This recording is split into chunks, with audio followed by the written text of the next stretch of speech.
So today's Saturday, back in Courmayeur. You could see downtown over there behind me.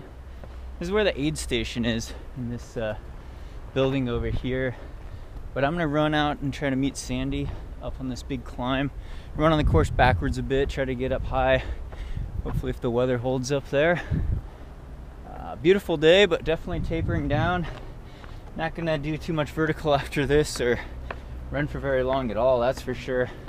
Gotta rest up, eat healthy, stay hydrated, try not to hurt myself before the race.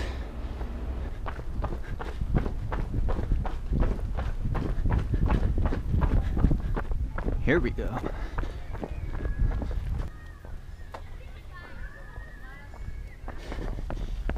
So I kind of have some bad memories of this descent because last time I did it, it was like dark, 2 in the morning.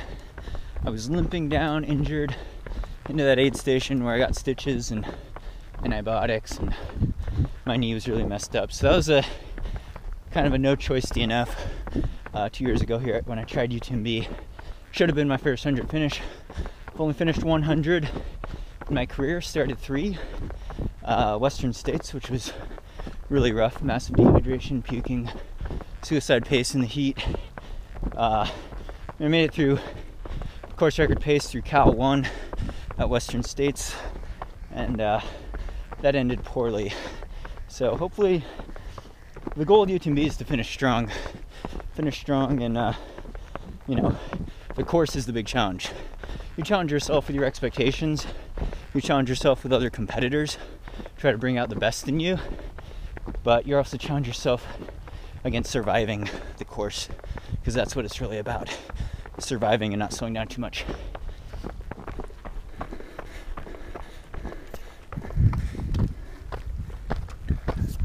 Oops.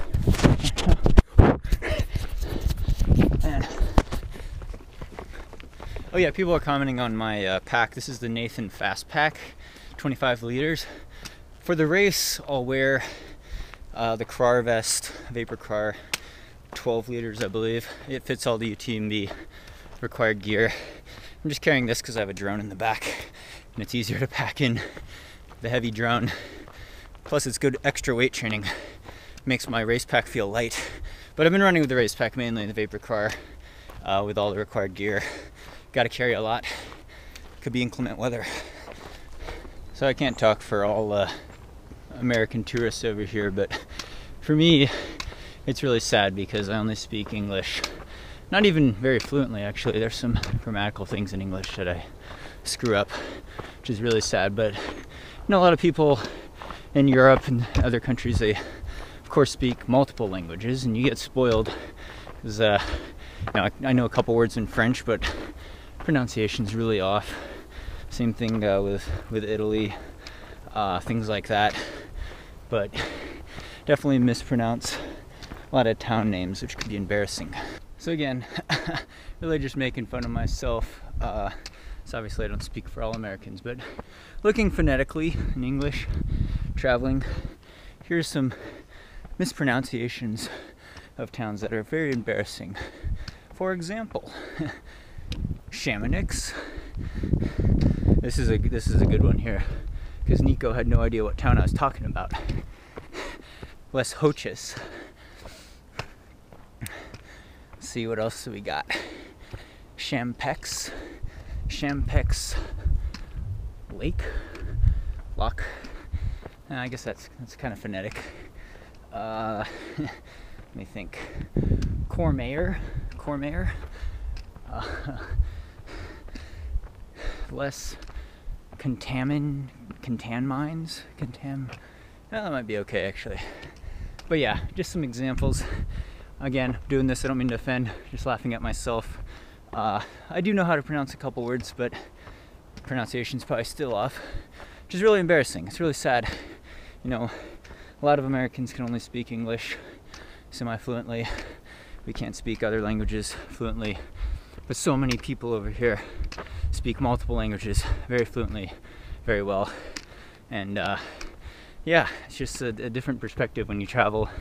You see that. I wish I could speak more than one language, and maybe I'll try more in the future for sure. It motivates me, inspires me. Just little things like that, you know. Man, this climb is tough. This is a bombing descent at night. And I was just limping down this, but it's a steep descent into Courmayeur, which is about the halfway point. A little less than halfway, actually. It's only like 50 miles in. But yeah, you hit this in the night. Steep switchbacks. Let's get up and try to get a view here. Sandy's not coming down already.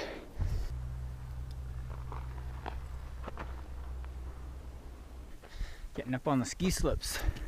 Ski lift. So the thing about UTMB, from what I've seen, I mean the trails are a little more groomed. There's a couple technical sections, but it's a running trail, hiking trail. Not as technical as hard rock or as extreme high altitude, but just as much climbing as hard rock, right? This is a real mountain race, so you could kind of just throw out your 5K, 10K flat track PRs, and heck, even throw out your 42 kilometer road marathon PRs. I will say though, you know, Americans, Dave Laney, Tim Tolson, both gotten third here in the past 2 years. Marathon PRs are very similar to mine. 217, I believe, 218. These guys run the marathon in that type of range. Gotten third here. That gives me hope. It gives me hope that you could train specifically for this as a roadie and do pretty well. But you know, they also, like me, ran their road marathon PRs before they started doing mountain trail ultras. But you know, qualified for a couple Olympic trials just like myself as well. And you know, I'll try to qualify for the marathon trials again next year probably, depending on how this race goes. But yeah, 33,000 feet of climbing, 106 miles, up to altitudes of 8,000 feet. Pretty steep mountain trails. Steep mountain trails, places where you can fall and cut yourself on rocks, as I've learned, as well as all the pitfalls of running 100 miles while running and power hiking 100 miles.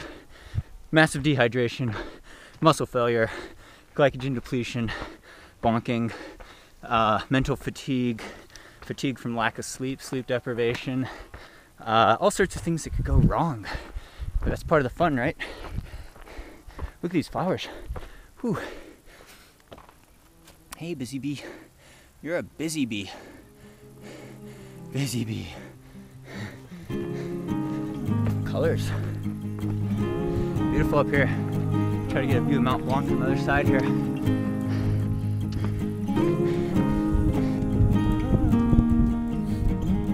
Sleep, don't visit, so I choke on sun, and the days blur into one, and the backs of my eyes are with things I've never done. Sheets are swaying from an old clothesline, like a row of captured ghosts over old dead grass. There's never much, but we made the most.